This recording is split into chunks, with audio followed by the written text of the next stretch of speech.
Sir అయితే ఆస్ట్రేలియాకు China అంటే ఎందుకు సార్ అంత భయం? అంటే ఇటు చైనా కూడా ఆస్ట్రేలియాని మింగేయాలని చూస్తోందా? ఈ సమయంలో ముఖ్యంగా చైనా భారత్ వైపు ఎందుకు చూస్తోంది? కారణాలేంటి? ఎస్ అండి. ఇప్పుడు భారత ప్రధాని నరేంద్ర మోడీ గారు ఆస్ట్రేలియాలో పర్యటించడం. ఈ ఆస్ట్రేలియాలో పర్యటించేటప్పుడు చైనా చాలా ఆసక్తిగా గమనించడం. ఇక్కడ విషయం ఏంటంటే జియో పొలిటికల్ సిచ్యువేషన్ ఏంటంటే ఈ చైనా ఏంటంటే almost 18% of the global population ఉంటుంది చైనాకి.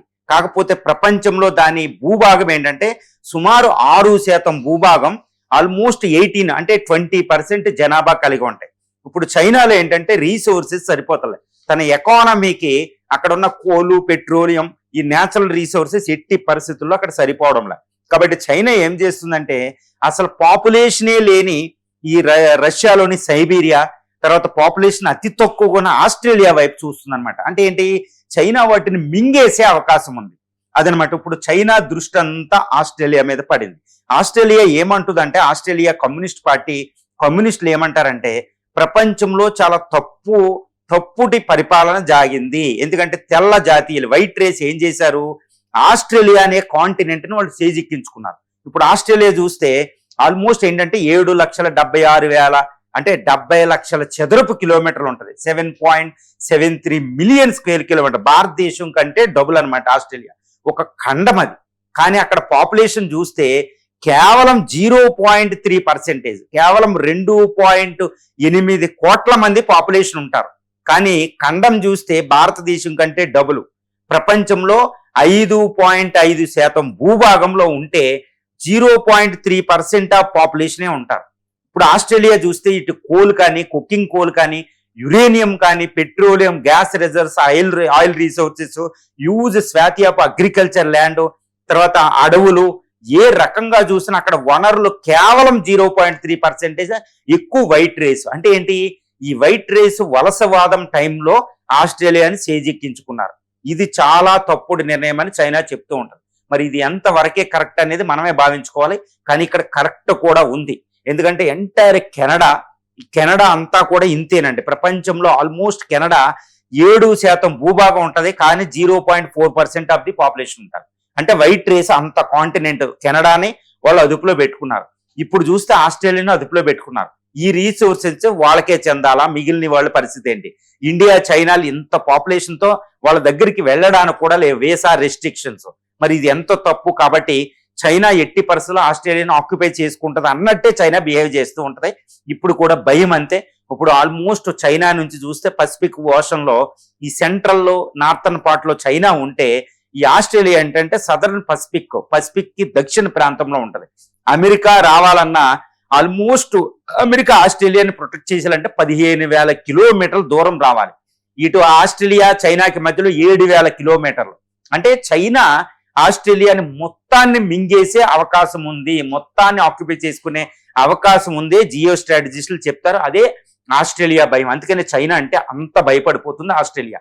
ఇప్పుడు ఆస్ట్రేలియా యొక్క ఎయిర్ ఫోర్సు, నేవీ, వీటిని ఆర్మీని చూస్తే ఆర్మీ కేవలం 1,00,000 మంది ఆర్మీ. ఎయిర్ ఫోర్స్ చూస్తే ఆల్మోస్ట్ 250 ఎయిర్ క్రాఫ్ట్లు ఉంటాయి, చాలా చాలా తక్కువ. షిప్పులు చూస్తే ఆల్మోస్ట్ 40 నుంచి 50 నేవల్ షిప్పులు ఉంటాయి. దీనితో చైనా నుంచి రక్షించుకోవడం ఆస్ట్రేలియాకి ఏ మాత్రం కుదరదు. ఏ హ్యూజ్ కాంటినెంట్ అనమాట. 7 భారతదేశం కంటే డబుల్ ఉంటది. చుట్టూరు మహాసముద్రాలు, ఇటు ఇండియన్ ఓషన్, ఇటు పసిఫిక్ మహాసముద్రం. కాబట్టి చైనా తలసుకుంటే ఆస్ట్రేలియాని కొన్ని రోజుల్లో ఆక్యుపై చేసేసుకోవచ్చు. ఆర్మీ కూడా చాలా తక్కువ, కేవలం 1,00,000. వేరే చైనా అనేది ఒక military, 3rd largest military power on the earth. కాబట్టి ఆస్ట్రేలియా భయపడుతూ ఉంటది. మరి చైనా ఎందుకు ఆస్ట్రేలియా మీద దృష్టి పెట్టిందంటే తన ఎకానమీకి ఫ్యూయల్ అన్నిటిని సప్లై చేసే కెపాసిటీ ఆస్ట్రేలియా ఉంది. ఆస్ట్రేలియా చైనా చేతిలోకి వెళ్ళిపోతే ఇక చైనా అనేది అమెరికాని కాదు కదా, ప్రపంచాన్ని వచ్చే 100 సంవత్సరాల పాటు వెళ్తుందనమాట. అందుకే ఆస్ట్రేలియా మీద చైనా కమ్యూనిస్టులు దృష్టి పెట్టారు. మరి ఆస్ట్రేలియా రక్షించుకోగలదంటే ఆస్ట్రేలియా రక్షించుకునే శక్తి సామర్థ్యాలు ఇక్కడ లేవు. అందుకే ఇది అమెరికా, ఇండియా వైపాలు చూస్తూ ఉంటది. కేవలం ఇండియా మాత్రమే దానికి దిక్కు. ఎందుకంటే ఇప్పుడు ప్రస్తుతం ట్రంప్ అయితే ఆస్ట్రేలియా మీద చైనా అటాక్ చేస్తే వచ్చే పరిస్థితి కూడా ఆయన లేదు. ట్రంప్ డిఫరెంట్ గా ఆలోచిస్తున్నాడు. కాబట్టి ఆస్ట్రేలియా ఇప్పుడు ఇండియా వైపు మాత్రమే చూస్తుంది. అందుకని క్వాడ్ లో ఇటు జపాను, తర్వాత ఇటు ఫిలిప్పైన్స్, వియత్నాం, ఇండోనేషియా, ముఖ్యంగా ఇండియా వైపు అది దృష్టి పెడుతుంది. ఎందుకంటే వీళ్ళందరూ చైనా శత్రువులు కాబట్టి. కాబట్టి ఈ విధంగా ఆస్ట్రేలియా తనను తాను రక్షించుకోవడానికి భారతదేశం హెల్ప్ వైపు చూస్తుంది. ఇండియా కూడా ఆస్ట్రేలియా కావాలి. మరి భారతదేశానికి ప్రయోజనం ఏంటి? ఇది చాలా ఇంపార్టెంట్. ఎందుకంటే చైనా ఎంతైతే విపత్కర పరిస్థితి ఫేస్ చేస్తుందో ఇండియా కూడా అదే విపత్కర పరిస్థితి ఫేస్ చేస్తుంది. ముఖ్యంగా వలసవాదానికి ఇండియా కూడా విక్టిమ్. ఇప్పుడు ఇండియా 3.32 స్క్వేర్ అంటే 32 లక్షల చదరపు కిలోమీటర్లు, ప్రపంచంలో 2.7% భూభాగంలో ప్రపంచంలో 20% పాపులేషన్ ఉంటారు. ఈ ఎకానమీకి కావాల్సిన కోల్ ఇలాంటి రీసోర్సెస్ సరిపోతలే. మరి ఈ పాపులేషన్ ఏం చేయాలి? ఆ పక్కన చూస్తే ఆస్ట్రేలియా ఇండియా కంటే డబుల్ సైజు, ఇండియా కంటే నేషనల్ రిసోర్స్ చాలా ఎక్కువగా ఆస్ట్రేలియాలో ఉన్నాయి. కేవలం అక్కడ 2.8 కోట్ల మంది జనాభా. మరి ఆస్ట్రేలియా మరి ఇండియాకు ఉపయోగపడకపోతే చైనా చెప్పిందే కరెక్ట్. మరి ఇండియా ఆస్ట్రేలియాని రక్షించగలిగితే చైనా నుంచి మరి ఇండియాకి ప్రయోజనం ఏంటి? అదర్వైజ్ లేకపోతే వలసవాద దేశాన్ని ప్రమోట్ చేయాలంటే అది మరి ఆస్ట్రేలియా మనకి ఇవ్వాలి. ఆస్ట్రేలియా ఏంటంటే ఇండియన్స్ అక్కడ ఫ్రీగా అలౌ చేసేటట్టు ఉండాలి. ఎందుకంటే ఆస్ట్రేలియా ఇండియా కంటే డబుల్ సైజ్ అండి. ఇప్పుడు northern Australian territory, south Australian territory, western Australia స్టేట్లు చూస్తే భారతదేశంలో సగం ఉంటుంది. వెస్ట్ ఆస్ట్రేలియన్ ఒక స్టేట్, అందులో భారతదేశం అంత ఉంటుంది ఆ స్టేట్.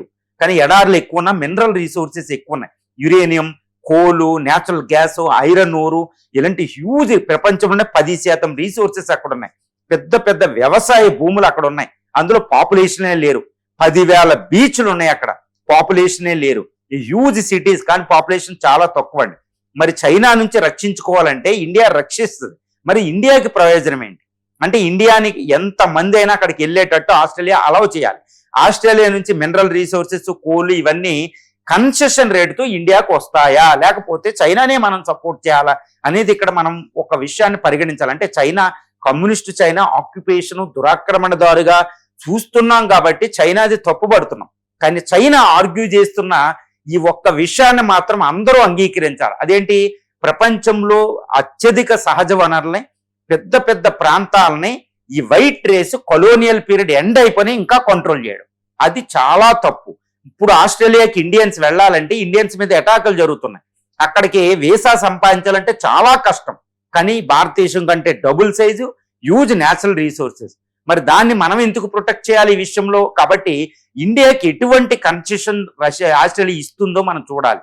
కాబట్టి చైనా నుంచి రక్షిస్తాం, చైనాకి రక్షణగా మేము కూడా నీకు సహకరిస్తాం, కాకపోతే ఏమిస్తావు అనేది పెద్ద క్వశ్చన్. ఇది ప్రపంచంలో వచ్చే దశాబ్దాల్లో ఇది ఒక పెద్ద ఇష్యూ అవ్వబోతుంది. ఎందుకంటే ఎంటైర్ కెనడా చూడండి, భారతదేశం కంటే 3 రెట్ల భూమి దాని చేతిలో ఉంది, కేవలం 3 కోట్లు. ఆస్ట్రేలియా చూడండి ఎంత పెద్ద దేశాలను ఆక్యుపై చేసుకున్నాయో.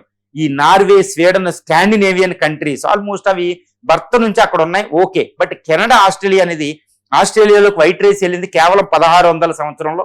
ఇప్పుడున్న సిడ్నీ బాటనీ బే దగ్గరికి ఏది యూకేలో ఉన్న జైల్లో పెట్టేసిన ఖైదీల్ని పంపి కంట్రోల్ చేసింది. అక్కడ ఒరిజినల్ గా ఉన్న కొన్ని కోట్ల మంది అబారిజినల్స్ ని చంపేయడం జరిగింది వైట్ రేస్. ఇది అత్యధిక దుర్మార్గం. మరి ఇప్పటికీ వైట్ రేస్ కంట్రోల్లో ఆస్ట్రేలియా ఎందుకు ఉండాలి? చైనా అనేది కరెక్ట్ ఇక్కడ. మరి భారతదేశం ప్రస్తుత పరిస్థితుల్లో ఎలాంటి పరిస్థితులు లేదు కాబట్టి పట్టించుకోదు. కానీ వచ్చే దశాబ్దాల్లో ఇంకా గ్లోబల్ వార్మింగ్ పెరిగి, ఇంకా ఉష్ణోగ్రతలు పెరిగి, ప్రస్తుతం భారతదేశంలో ఉన్న జనాభాకి మన నేచురల్ రీసోర్స్ సరిపోకే ఆఫ్రికా ఖండం వైపు చూస్తున్నాం. ఇప్పటికే ఆయిల్ అయ్యి లేక గల్ఫ్ కంట్రీస్ దిగుమతి చేసుకుంటున్నాం. కోల్ లేక ఇటు రష్యా, చైనా తర్వాత ఈ కంట్రీస్ నుంచి కోల్ తెచ్చుకుంటున్నాం. మరి ఎకానమీ సర్వైవ్ అవ్వాలంటే ఎక్కడైనా నేచురల్ రీసోర్సెస్ కావాలి. ఒకప్పుడు యూరోపియన్ యూనియన్ ఇలాంటి అన్ని ఫ్రీగా తెచ్చుకుని అభివృద్ధి చెందారు. మరి ఇప్పుడు మనల్ని తెచ్చుకోవడానికి కంట్రోల్ మళ్ళీ అదే వైట్ రేస్ కొలోనియలిజం అంటే వలసవాదం ఎండ్ అయిపోయినా పరిపాలిస్తున్నారు. కాబట్టి చైనా ఆస్ట్రేలియాని కంట్రోల్ చేయడం తప్పు, దాన్ని ఆక్యుపై చేసుకోవడం, యుద్ధం చేసి దురాక్రమణ అనేది చాలా తప్పు. కాకపోతే అంతర్జాతీయ చట్టాలు కొన్ని అనుకూలంగా మారాలి. ఇది చైనా ఏం చేయాలంటే, ఇండియా, చైనాలు ఈ దేశాలు ముఖ్యంగా బ్రిక్స్ దేశాలు ఏంటంటే ఈ నేచురల్ రిసోర్సెస్ ఎక్కువ ఉన్న కెనడా, ఆస్ట్రేలియాకి పీపుల్ వెళ్ళడానికి ఫ్రీగా అలౌ చేయాలి యుఎన్ఓ తరపున. అక్కడ ఉన్న నేచురల్ రిసోర్సెస్ ప్రపంచంలో అంత పాపులేషన్కి వెళ్ళాలి. అప్పుడే సస్టైనబుల్ డెవలప్మెంట్ వస్తుంది, ఇంక్లూజివ్ గ్రోత్ రేట్ వస్తుంది. ప్రపంచాల్లో యుద్ధాలు ఆపాలి అంటే అంతర్జాతీయ చట్టాన్ని మార్చాల్సిన అవసరం ఉందనేది ఇక్కడ మనం గ్రహించాలి. ఇది ఆస్ట్రేలియా పరిస్థితి.